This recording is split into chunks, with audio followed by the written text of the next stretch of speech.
I can hear Hello. you. Oh, there you are. Nice to see you. Hi. I'm looking for Hi, the how's it best light. going? Oh, Oh, okay. pretty good. Yeah. Ooh, sounds like you have some jazz in the background. Yes.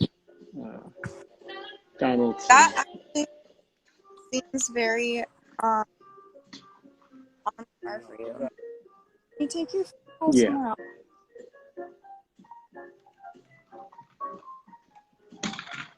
Here. So, how are you? I'm doing well. Hold on, I'll turn the music down a little bit. Oh no, good.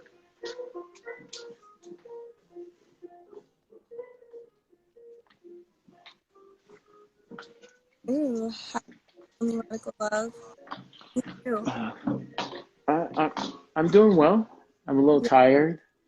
yeah, Just come off of a mural, so I'm just kind of absorbing all of that and, starting new projects and in the middle of other projects. And it's yeah. all one big flow right now. So it's pretty dope. So you said I interrupted myself. I was gonna say you and I never even finished our project. Oh, Which was yeah. Yeah. taking photos of me, so I don't know if that counts as a project when I'm modeling. What's that? I said I don't know if that counts as a project when I'm just modeling. Oh, yeah. Maybe. I'm not really shooting many portraits these days. Well, I'm more just been invested in a couple of things. Drawing is like a major part of my practice um, mm, in terms of just keeping my mind um, clear and open, and it just sort of like rewires my brain every day. So um, drawing, painting, mixed media. I travel between analog and digital, and without even thinking about it. I do, lots of like really colorful work, and then I do really textural, black and white, really reductive, raw expressionist. But they're all coming from the same place. Um, I've just I've just realized it's okay for them to all the different styles and stuff to come from the same place. So that is so beautiful. It sounds like you have really come to a place of not wholeness, like you were already whole, but understanding of is. I'm sorry you're breaking up a bit. Oh, I didn't hear that last part. I said it's not. It seems like you've come to a place of like not wholeness because you were already whole, but understanding Hmm. all that makes you whole. Yeah, it's an ongoing investigation. It's an ongoing practice.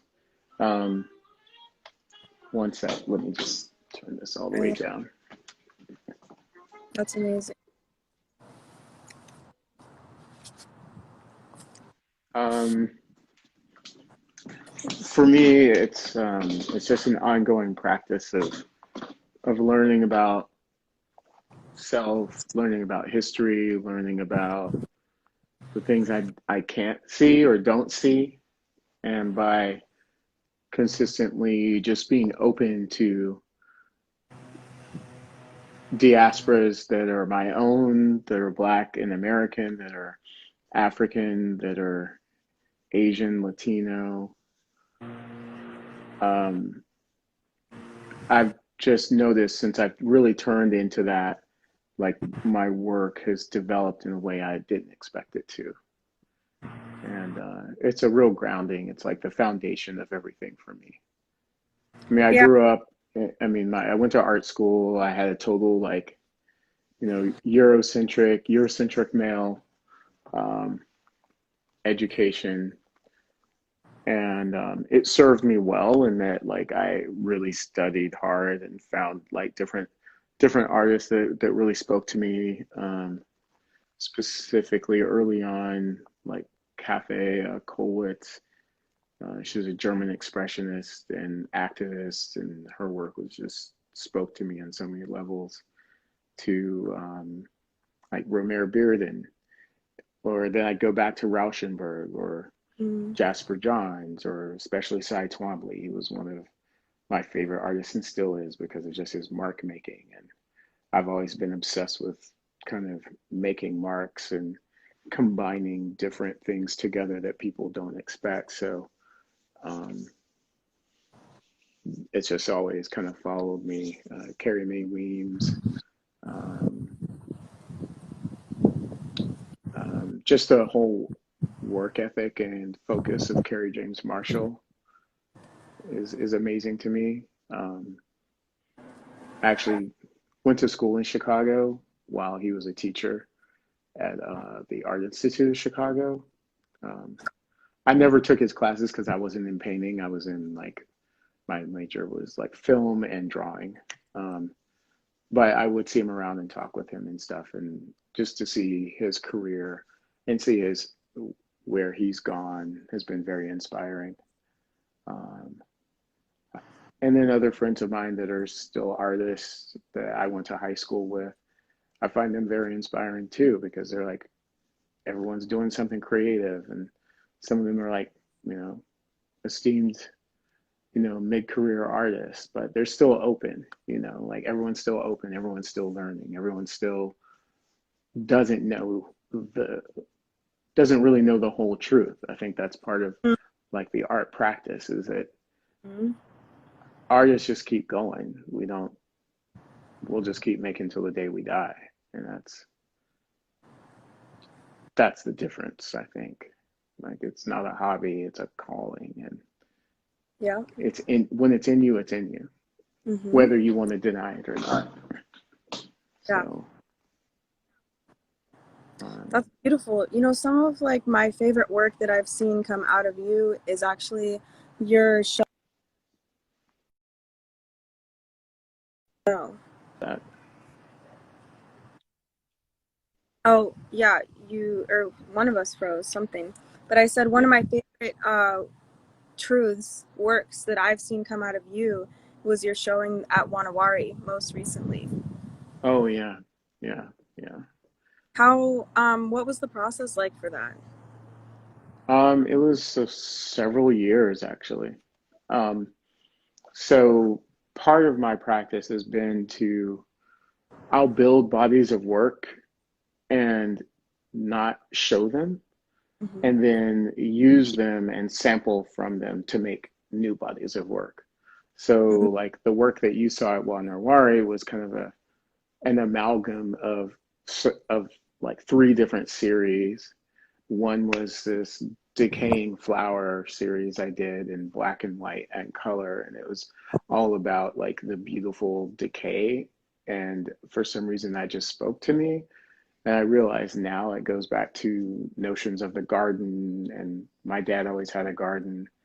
Um, there's a there, there's also kind of religious connotations around it. There's this song, I Go to the Garden Alone, which is my father's favorite. Um, and I realized what I was seeing in those photographs, especially when I would reverse them out or take the flower and it goes from full color to then it becomes black. I was like, it, for me, that series kind of summed up like how it feels for for me, and I think other people too, is just to be black in the United States, where you blossom, but you can wilt so easily under the harsh Mm. light of the system. Mm-hmm. You can be planted, you can be nourished, but the system itself, because is built on a plantation model, so it's really difficult to blossom in those areas that were built to really just hold you down and hold you in one place. And suck the blood out of you.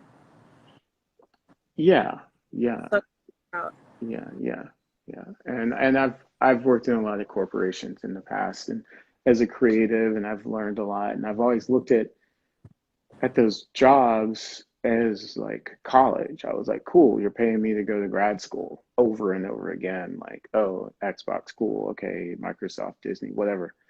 But it was all like at the end of it all, I realized no one remembered anything I did from that time. Mm. No one remembers any commercial work. I mean, as far as I think commercial work is great and it's fun, but I don't ever have anybody call me up and say, "Man, remember that website you did back in Right. 2005? That shit was popping." Like, no one's bringing that up because No. it's, or, maybe some promo or commercial I worked on, or some UX or UI thing I did. Like, they're all great jobs and great things to do and accomplishments. But at the end of the day, what I started noticing was people were like, "Are you still doing your art? Right. I remember when you used to do this. I remember that." And so a few years ago, with the birth of my daughter, after a couple of years, I realized, I was like, damn, I don't want her ever to hear, "Oh, dad used to be an artist, and Yeah. that's where you get it from." Right. Yo, oh my God. Because that's like the worst messaging. And Dude, it's really hurtful yes. to both. To both, dude. I know how you feel. Well, I don't know because I'm not a dad, but my dad used to be an artist, and that's where I get it from. And so, what you just said just now, like, it was like a crystal, Mm, just in my soul. That, mm, and that is the worst. But I think you've done a lot of work, especially recently, that will be remembered for a lifetime. Um, thank so you. you're welcome. Thank you, honestly. So tell me a little bit more about this mural that you said you had just got off of when we started this conversation. Well, we just wrapped 2 weeks ago. The Wing Luke Museum, Jessica from the Wing Luke Museum, reached out to me. They had a dilemma in that, they're completely boarded up and they're a big part of the community. Right. And it was just sort of like a sort of sadness around it. And then, some big tags went up on it, so it was no longer bare wood. And so, people in the community were just feeling like, man, what are you gonna do? And even internally, there was like this, like, what are we gonna do? What can we do? And so, um, Liz from Juan and Wari recommended me, I guess. And so it was sort of like this instant connection. They sent me a bunch of stuff, like, documents of what they've been thinking, and they were really some solid concepts and stuff. And I was like, cool. And then, within our first meeting, we had already decided on the color for the background, because I really looked at it as like this curtain. I wanted it to be like a curtain that's Mm, going to reveal, and it's not holding back. It's saying like there's something new coming. right. We're still here. So by picking the color indigo, which I have a really strong history with in terms of its meaning to me, it's a very sacred color. It's a sacred color for me. It's a color for me that means learning, that Mm, means depth, mm, that means expansion, that means like shadows that you can go into without harm. yeah. Um, and the way the indigo is produced in different countries and different cultures, like from Japan to Africa, to the continent of Africa, specifically in places like, I believe, if I'm getting this correct, like Ghana. Um, they just have these rich traditions, and also in Latin culture and European culture.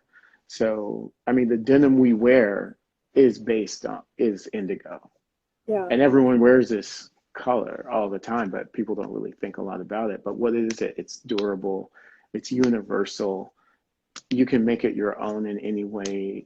People hold on to their denim and their jeans forever. Everyone's got their like collection of holy ass jeans that they won't let go of. I do. Mm-hmm. Um, That low-key but don't fit. there's, or you don't fit, but even here you can see these were like some of the original paint chips that we were looking at, or that I picked out. And it was Yeah. very spontaneous and organic the way it happened. But there was also a nice little structure in that we had a framework, and the framework was to ask the question, where do you stand? And was a double. It had very it was metaphorical and also literal, and like, where do you stand in terms of standing on this sacred stolen land? Where do you stand in terms of Black Lives Matters, community, solidarity, all of those things? So it becomes, the mural actually became and is an interactive and a conversation with anyone who enters it. So it doesn't just become purely decorative and celebratory. It actually starts a conversation and for people to kind of think about things. I love. And in my approach, I just followed my practice, which was I draw and I think about it, and then I keep drawing and think about it, and I basically came up with like four or five like base drawings, and then mocked those up and added some color and figured out the text and layout, and then sent that off.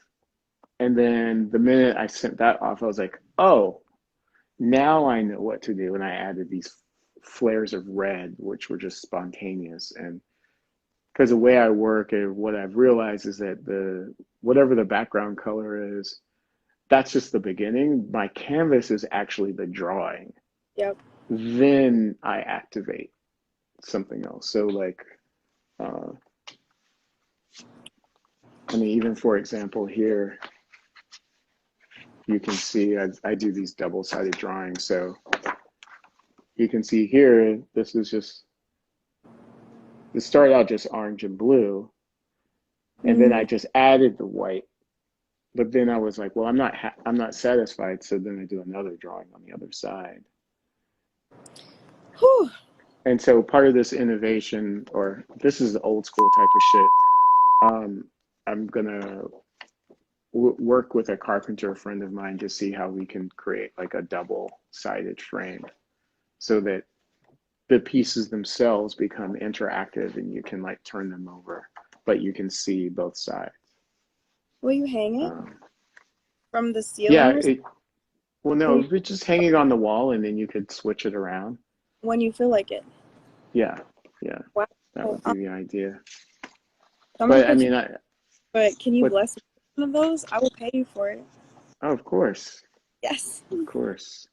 Thank But you. you can see here like this kind of like lyrical, very layered, and all of these are done in a meditative manner. Like I don't draw anything out at first.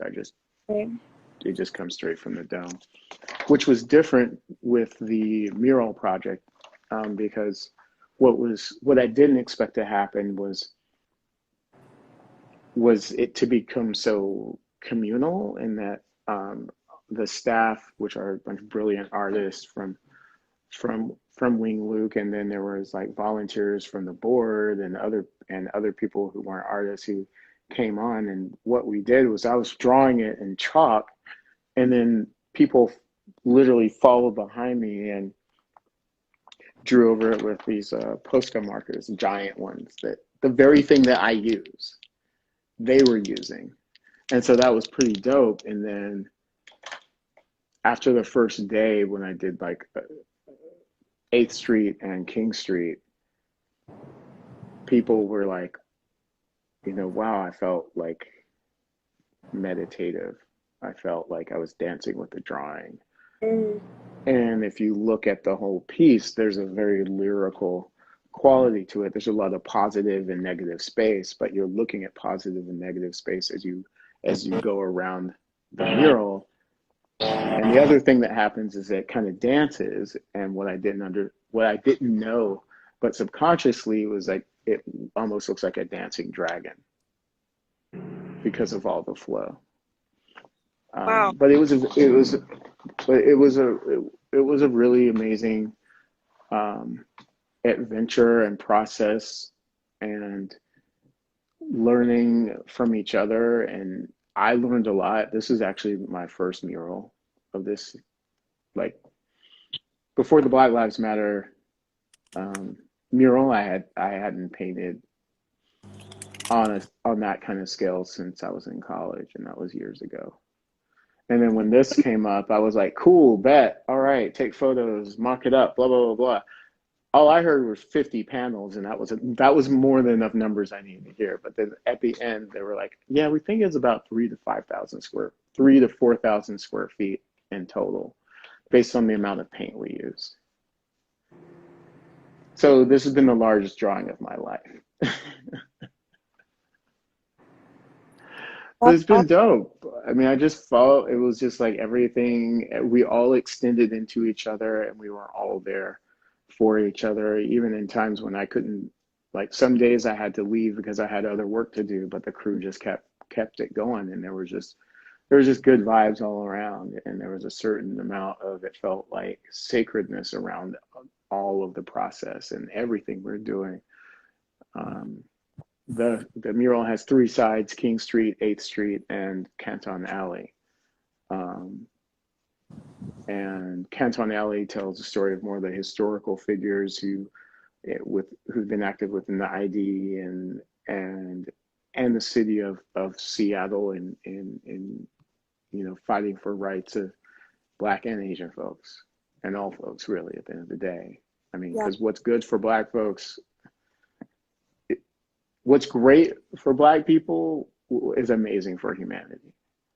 And I just So wish people would that, realize that and run. just let go. Yes. What's that? I said run that one back. Say that one more time for the ones in back. What's great for Black people Mm, will be amazing for humanity. yeah. And that means everything.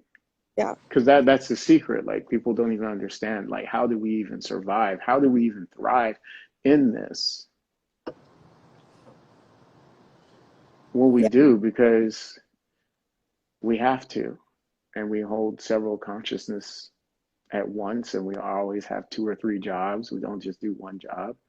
Mhm. And that's just the nature of who we are, because we're the amalgam of all the souls that came before us, that sacrificed and sometimes celebrated when they could the life that they had. But we're just the amalgam of that. Yeah. And so a lot of the work I've done over the years, I just thought, oh, it's just coming out of me, so I'm just not really, it's no big deal. But then now that I've really taken my art practice, I would I would say, now that I've respected my talent, respected my gifts, respected the elders, it's like I'm seeing all the connections. And also working with the Wingwood Museum was kind of like a return to other things, that Mm, personal journeys in my life and things like that. And it was just, I mean, I'm still absorbing it, not even processing it, but I can truly say it was just another transcendental experience. It was like the Black Lives Matter mural was like completely transcendental. Like, it was like the way that came together and the way we all came together. It was like hello, and everyone just got to work, yeah. and no one was, what's that? Tell us more about that mural and like what happened. How did that happen? What was the process like? Which letter did you do? I want. Takia, Joe Nix, T Dub, she hit me up and was like, yo, do you want to be part of this? And then I saw a video of them painting, and that was a Wednesday night. And they were like, we think we're going to paint Friday. And I said, bet, cool. First I said, cool, I want to be part of it. But then it was Friday, and that was going to be the first time I'd see my daughter in a long time. So that was Mm, my day with my daughter. So I was like, if it's Friday, I'm not going to be able to make it, because I, I don't, there's very little I sacrifice in terms of time with her.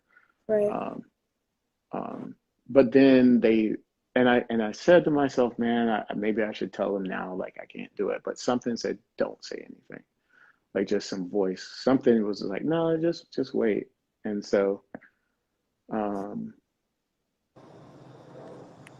I waited, and then they said, okay, we're popping on Thursday. And I was like, bet. And it rained. It was raining until 11, almost 1 o'clock. And then I just went out and grabbed my stuff. And I mean, I went to the hardware store, grabbed up, just geared up, got ready. I was all masked, multiple gloves, like, the whole nine, because I had no idea what I was going to walk into. And then I had a design, my original design. I can show you that actually. Yes, I'd love to see that. So these four were my original design because I wanted to be prepared for whatever. Like, I didn't know what paint they would have or anything like Right. that. But the one I really wanted to do was Yes. that one there. Yeah. But what had happened was because, this is a big volunteer effort. Certain paints they didn't have, and certain paints were going to take a long time to get. So I just said, okay, fine. Like, I'll go by the design as much as possible. And then once I hit a certain point, I got to let go and trust and just do my thing and, break boundaries, break the borders, let it fly, let it just be what it is. And the letter M was also significant for me because my dad's name is his given name is Moses. So, and I go by Moses' son, Sun, but that's really I'm always paying homage to my dad when I say that. So if anyone's like Moses' son, or I introduce myself as Moses' son, I'm it's as if who my dad is, kind of thing. Because growing up in my town, North Carolina, I'd walk around and people be like, "Oh, you look just like your daddy." I know exactly who you are, so I couldn't get away with anything. I mean, literally, like, everywhere I went, people knew who my dad was because he was a counselor at the local community college. Yeah. And my dad always supported me and my art. I mean, both my parents did, but my dad really saw me for who I was, um, in ways I didn't know until after he had passed Mm, away. Um, those ways. I was talking to my sister, I don't know, about a year or two ago, and we were talking about something, and she goes, "Well, Sean, like, you were always at your best when you were at art school. Like, Mm, you were like, me and dad were like, yeah, like, that's when you were always at your, like, peak. Like, you were just you." And I was like, Sean is my given name, but, I was just like, what? And I thought about it, and it was just one of those moments where I think they thought it was obvious to me, but it wasn't at all because I was just in it. And when I first went off to art school, my family was stable and everything. And then, like, the minute I left, literally I came back and then they were divorced. And then, so all I had was my art. And I right. literally stopped talking to my friends. Like, they were like, yeah, you stopped talking to everybody. Like, and I didn't know that. But I mean, I guess art has always been a way for me to grieve, for me to heal, um, for me to really question myself. Like, I can do a lot of, like, really raw, emotionally hard, charged work that may look aesthetically pleasing, but once you get into the content, it's going to punch you in the face and the gut and your heart and your brain and your soul. Yes. Um, and that's the intention. So, then I also do these very lyrical, beautiful, colorful, celebratory pieces, but those are really about hope in the time of despair. Like, what do we do to get through? Like, we always turn inward and then we express outward somehow. Mm, You know, I mean, like, go to Harlem any day and you'll be like amazed with the fashion, and you'd be like, damn, where is all this coming from? And it comes from, like, living and just knowing you got to put on your best to feel good in in this society. Yeah. I mean, people. I think some people think like black folks are all about their clothes or their look, their style or their sneakers, and they get all, they want to kind of they ghettoize it forever, especially sneakers. And like, I love sneakers. I love sneakers.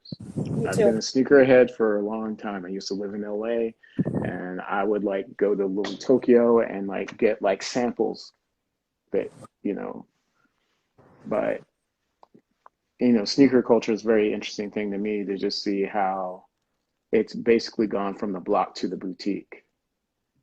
I've actually done a body of work about that, and I continue to investigate that. It's literally from the block to the boutique, and it's like, wow, like this form of expression went from like you know Jordan being banned or not being banned, but being fined over and over again for wearing some sneakers that were out of regulation Hmm. to I mean, I would buy sneakers at certain stores and men would be like, oh, I would never wear those, to now it's just like peacocks everywhere, peacocks on your Right. feet, and it's, I think, sneaker culture, street wear, those hybridizations that are all going on with people like Kirby from Pierre Moss, and like he's one of my big heroes right now.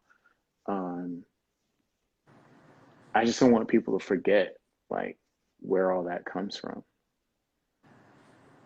And And people, again, it was like it was all we had, you know. exactly.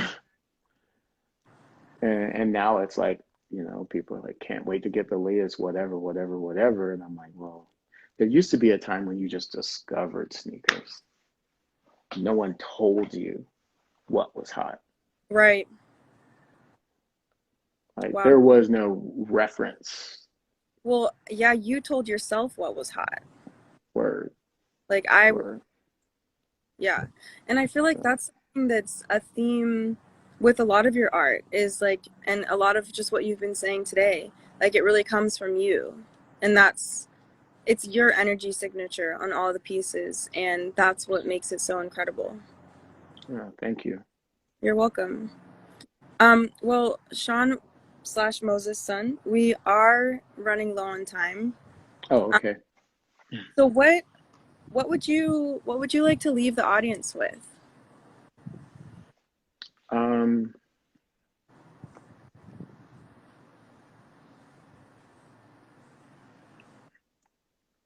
be present right now. We all just need to be present. Um,